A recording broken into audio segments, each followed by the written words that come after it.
making money and investing in real estate. These two things, not mutually exclusive.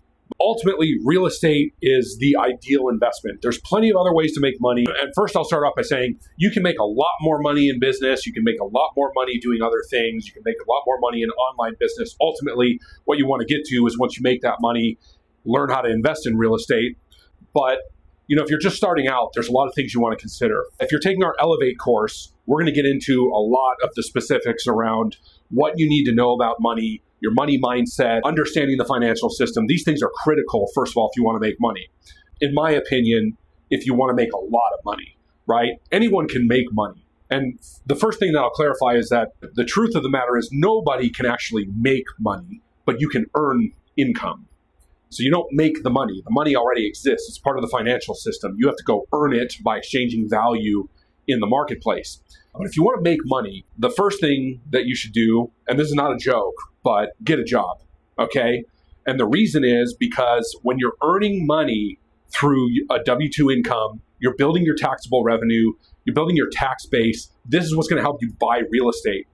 But, a lot of people look at the opportunities out there. There's tons of opportunities.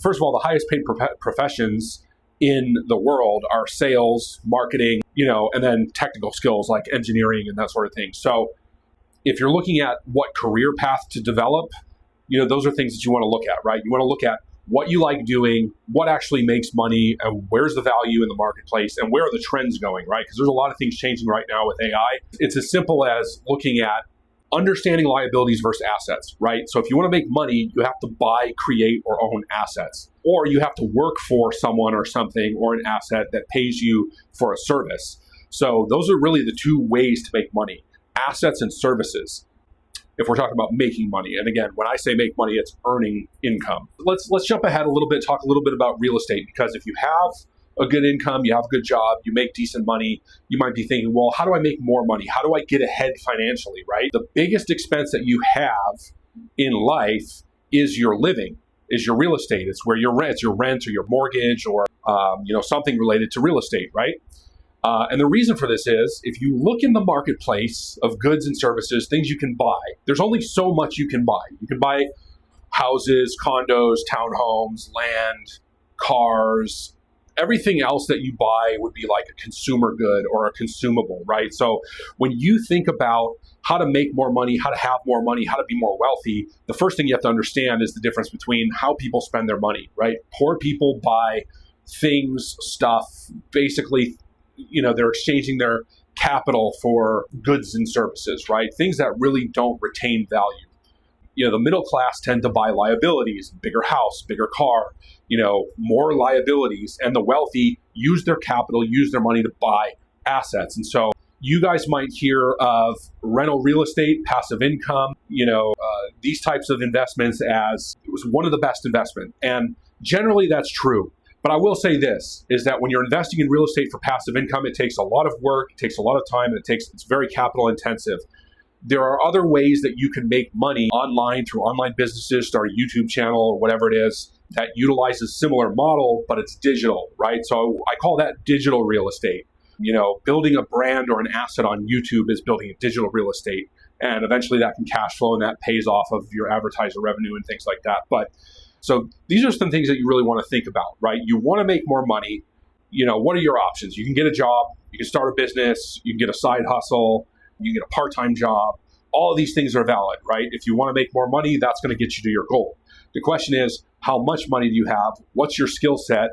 What are the options within those parameters? And how do you figure out what's right for you?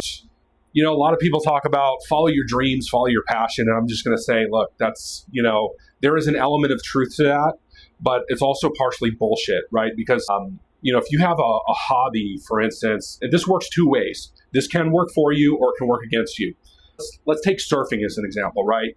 Say you're somebody who loves surfing, it's your whole life, surfing is everything. You could create a side hustle or a business or a company or something based around surfing because it's your passion and be successful. And a lot of times what happens in this situation is there's people that have this passion, but it's not a big enough niche, or their product or service isn't providing enough value or not innovative enough to actually make that big of a difference financially for them. So Perfect example of this is SoundCloud rappers, right? Like everyone thinks, oh, it's my passion. I want to do music. Yes, there are some people and celebrities who make it into really big in music, and they somehow get a record label and they start doing tours, and they have a lot of money, a lot of capital, a lot of stuff behind them, marketing them and pushing them to be able to actually extract that capital out of the marketplace. But this is a rare occasion compared to the volume of people who are trying to do this, right? So as an example, start with what you have. The first thing I would say is, if you want to make more money, the first thing that I would do is audit your spending, audit your existing situation, audit your existing setup, your procedures, your processes, how you manage your money, how you spend your money. Because once you improve how you're managing and spending your money, then when you make more money, you'll have a better idea of how to keep it, where to invest it, and what to do with it. So this is the first and most important aspect of starting to make more money, is understanding what you're doing with the money you already have.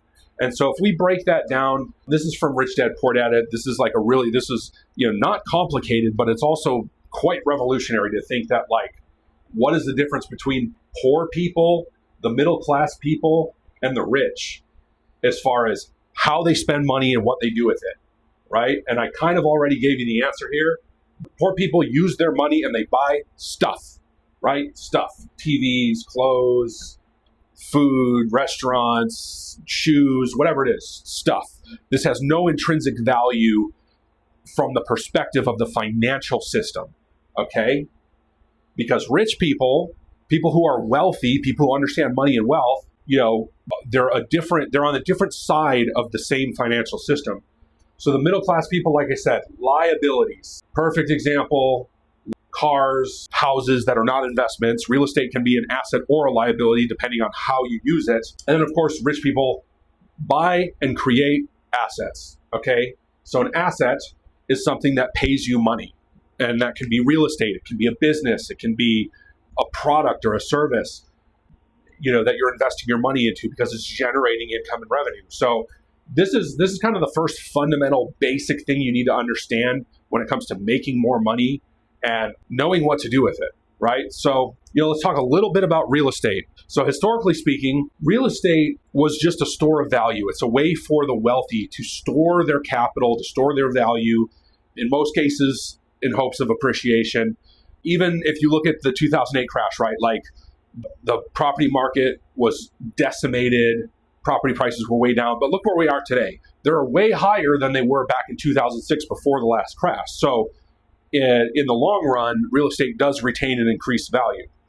That doesn't mean that there's no risk involved. There's plenty of risk involved. So real estate can make you wealthy in a number of ways, and you don't always need money to make money in real estate. The first way to make money in real estate without money is learning how to wholesale. When you learn how to wholesale real estate, you basically, what you're doing is looking for distressed properties that you can acquire below market, and flipping it and selling it to an investor. And the process is a lot simpler than it's made out to be. Essentially, you're contracting property, you're contracting assets at a good price, and you're assigning that contract to a buyer.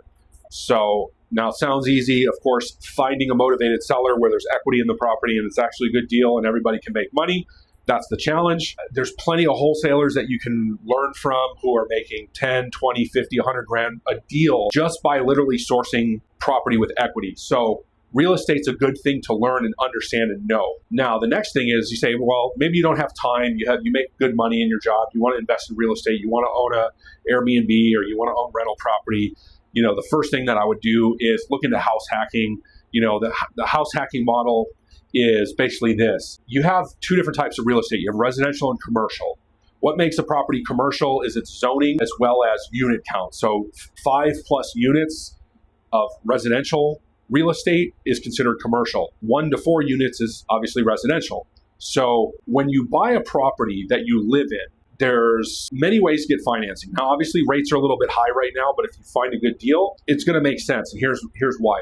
I've always loved triplexes and fourplexes. A fourplex is ideal, but that asset class is very expensive right now. But we'll say that for 3.5% down, you can buy a primary residence that has multiple units and essentially live there for free. So what happens is when you do that, is your entire financial situation changes, because now you're no longer just paying to live somewhere, but you're In most cases, you're basically living for free because your tenants are paying the expenses, the mortgage, and now you have more capital freed up for other ventures to invest in other places and to essentially place, where you want it to go. So if you're looking to make more money, summing it up, you have to look at how you're spending money and managing money, figure out how to do that better, right? Before you make more money. And when you do make more money, figure out where that money is going to go. Because again, the diagram I drew here, right? If you just want to make more money so you can buy more stuff, it's not going to get you out of that trap. You're going to end up working a lot more time. You're going to spend a lot more time, a lot more effort, and you're not really going to get out of the mud. So you really have to understand the difference between, poor, middle class, and rich, stuff, liabilities, and assets, right? Because if you understand that, then when you make more money, you're going to be heading in the right direction. And a lot of people make money and spend it, and the money's gone, and then they have to go back to work. They have to go back to, this high level of effort in order to earn money. And it's grueling, right? Because you're just on a treadmill. One thing that I saw recently was basically this idea. It was a meme, and it said, living in America feels like you're on a subscription service, and the price keeps going up, and the features keep getting cut. And it's essentially true. And the reason I say that's true is because we are, in essence, licensed to utilize the financial system through our existence, through our social security number, through the system, through the legal system. And if you can understand these things and recognize that, probably have a little bit more gratitude for the fact that you have the ability to make money, that we have a modern system that allows you to go, put gas in your car and buy food and do all these things that we didn't have hundreds, thousands of years ago. People living in ancestral times, for example, you'll have a little bit more gratitude for the fact that the system is there and what the system is, and not look at the system as something that's evil, but understand that the system is just there and it's something that you can utilize to your benefit. If you understand it, it's a game. So probably the top three things I would do is, number one, work on managing your money, figure out how you manage and budget your money and how you spend it, work on your personal brand, figure out what line of business you want to be in and start it as a side hustle, whether it's real estate wholesaling or starting a YouTube channel, something to that effect. Keep working at your job so that you build up your taxable income, because in order to buy real estate, in order to do the house hacking that I was talking about earlier, you need to have a solid tax return, which means you have to make enough money, you have to have recorded income, and you have to basically be established as an individual in the financial system in order to even play the game, right? But the next thing I would do is start looking at what is the game? What is the money game, right? In order to get into that, you'll look at all your money programming, your thoughts about money, all your preconceived notions about it, and dispelling a lot of those myths come with learning about the system and learning about the game. This is just a high-level overview kind of some of these concepts, some of these ideas, things that I would do if I was getting started, or even if you have gotten started and you're looking at how do I make this better, right? You should always be investing in yourself, always be learning, and always taking the action. And so making more money, managing your money, and investing in real estate, it should always be top of mind if you're trying to become someone who is a master of your financial destiny.